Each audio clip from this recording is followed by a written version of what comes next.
So this is my video for the AI and business management class. The discussions we've had this week have been really interesting, and one thing that I did a little bit more research on and really interested me was the AI friends, things like AI companionship, friends, romantic partners.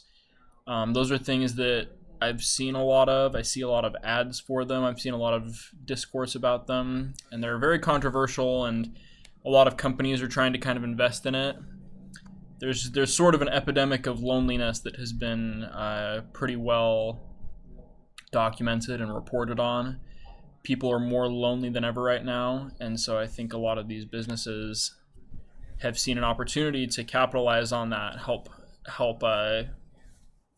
combat that and make some money off of it. So AI companions are basically these AI-driven entities that are designed to simulate human interactions. They're often marketed as romantic partners or friends.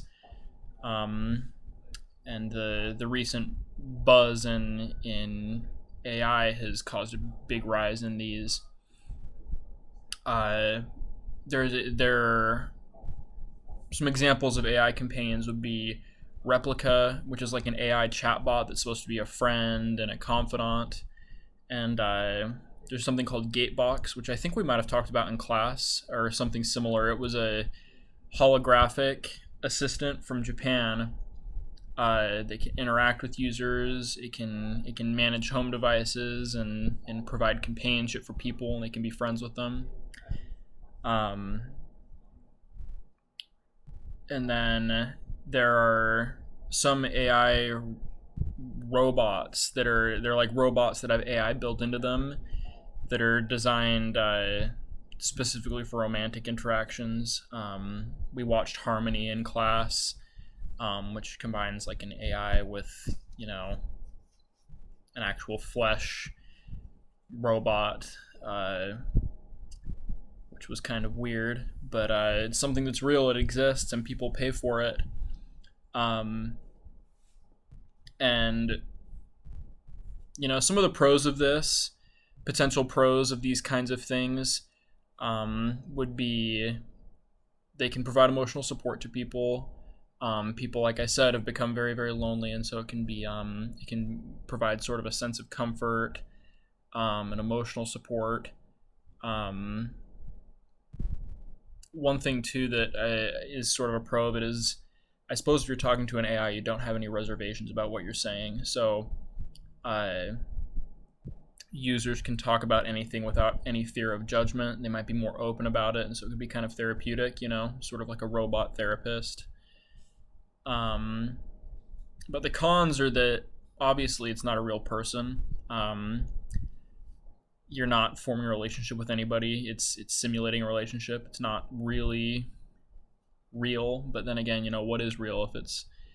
If it's helping you, then maybe that doesn't matter. There's privacy concerns because to train an AI to be a friend, you need to collect data on it. And so if there's people that are using AIs as their confidants and sharing secrets and things they wouldn't want shared, then